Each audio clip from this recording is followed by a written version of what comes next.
Hey, this is LeRoy Downs, the Jazz Cat. We're here at the Baldwin Hills Crenshaw Plaza for the 25th anniversary Pan-African Film Festival on All Music Television. Every time I read the script, I cried. It was so well written. Those characters jumped off the page, and I knew right away this is something that I wanted to do. And the actual audition process, and actually even the shooting process, was really grueling and painful and not fun. I was literally trying to get through each day because I did not know how to play basketball. And that was obviously so important. And I was surrounded by real basketball players who were like, who is this girl? Because they didn't know who I was. And then Gina, the director, this was her first, writer-director, this is her first film, so she really was, it was so important to her that I looked like a basketball player. And she was nervous too because it was her first film. So she wasn't always the kindest. Gina, you're watching? She wasn't always the kindest to me. So I had no idea it was gonna be what it was. I just was trying to get through every day. There were a lot of tears, and I was actually happy when we wrapped, and I was like, I was so drained. I was like, okay, great. On to the next one. Yeah, and just to see, it's just surreal how it just keeps, a classic, and by my definition, is something that transcends time, gender, social, this movie could have been in China, right. You know what I mean? And it's all of those things, and there's a whole new generation of kids that, are watching it now. And so it's definitely on my list of intentions that hit that I want to make a new classic, because Love and Basketball is a new classic. And right here with me, someone who produced a beautiful film about one of the great people in our neighborhood, Mr. Horace Tapscott, one of the most wonderful pianists that is here right in the neighborhood. Tell me a little bit about the film and how you know Horace. Okay. The film was done over several decades, actually. And I became acquainted with Horace because of all the people who I knew who had relationships with him. And Horace had an aneurysm several years ago, and I realized that no one else had any documentation of Horace, even though there's some films that are was loosely based on his life. So I, started pursuing, let me find out about this gentleman, and I was totally completely impressed with his dedication to his art, dedication to the community, and essentially, all the struggles that he had gone through, but his persistence, his persistence in preserving the black arts, and particularly music, was totally, completely impressed me. Plus also, Horace had made a promise to his mentors, and his mentor said, Horace, I will give you this knowledge if you would, share to give it back to community. And that's essentially what he did for over 40 years. That's what his life was about. When you talk about Horace Tapscott in this neighborhood, it's someone who definitely could have gone out and did go out and travel the world and play, but he stayed here right in our community to make sure that he gave back to our musicians, to our people, and he became our neighborhood hero, and his name still rings out true today. And I think that there are some younger musicians probably who are impressed by Horace, okay, and they carry it on. They really carry on, his legacy. And I think, it's really good for me to have finally finished this film, because of the fact that I really I felt I had a debt I owed to Horace, which is why I never really gave up, and why I would start and, and stop and start and stop. And my producer, Sefran Rasika, who's also my son, he said, okay, I'm going to help you get this done, okay? And so we finished it.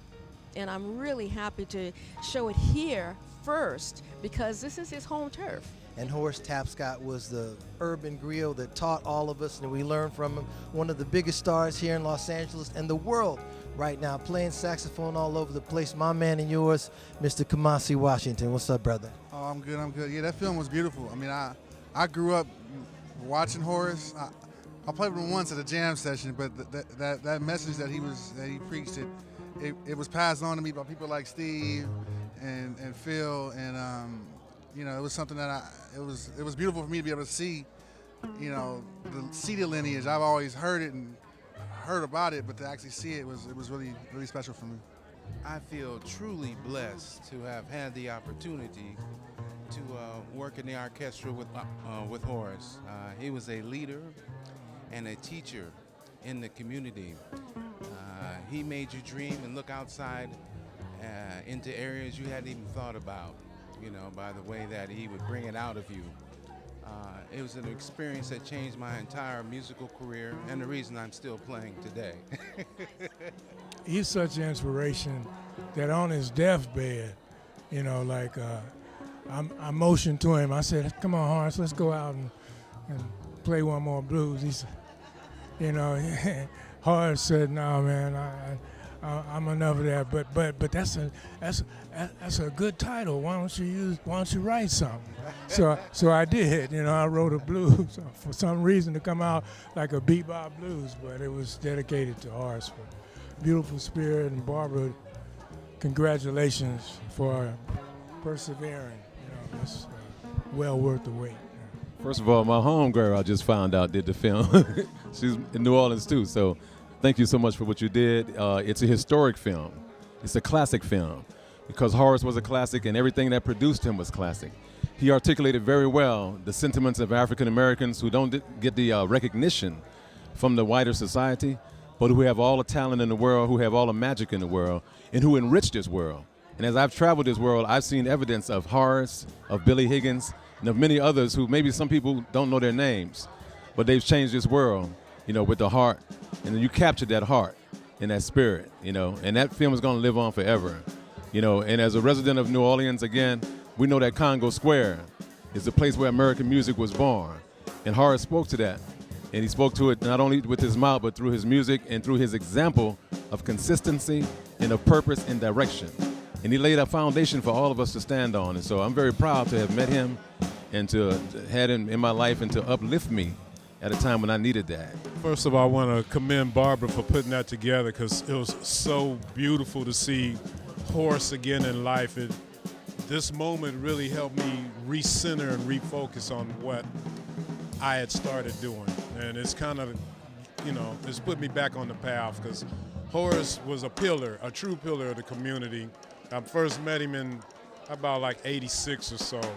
And he's been a guiding light and a force along with Billy Higgins in a lot of our musical lives of Steve, Phil, and I, and it keeps resonating on through to the next generation like Kamasi and the Terrace Martins of the world, you know, the cats that came up in the village. And, you know, he was a community musician, first of all. I mean, the best gigs I ever had was playing with him at Fifth Street Dick's for 2 New Year's Eves.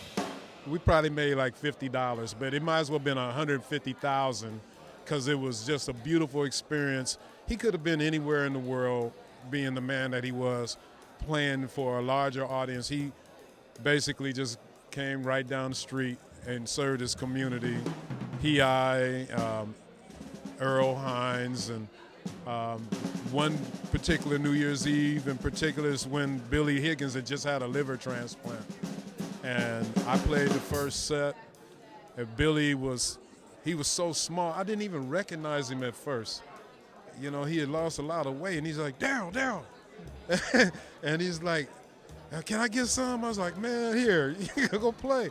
And I had never seen Billy play like that ever since with Horace. And it was 2 LA homeboys that grew up knowing and understanding. And seeing him and Don Cherry, you know, our mentors, you know, our guys. And, you know, it was just a beautiful thing, Barbara. Thank you for doing that. You know, it just reminds me of what Richard said. Richard from Fifth Street Dick's, he said, people have a perfect plan and they have a great idea, but they quit 5 minutes before the miracle. You didn't quit. Thank you, and God bless your heart. Thank you so much. This is LeRoy Downs right here at the Pan-African Film Festival. This is how we do it, celebrating Horace Tapscott, a wonderful film by Barbara McCullough.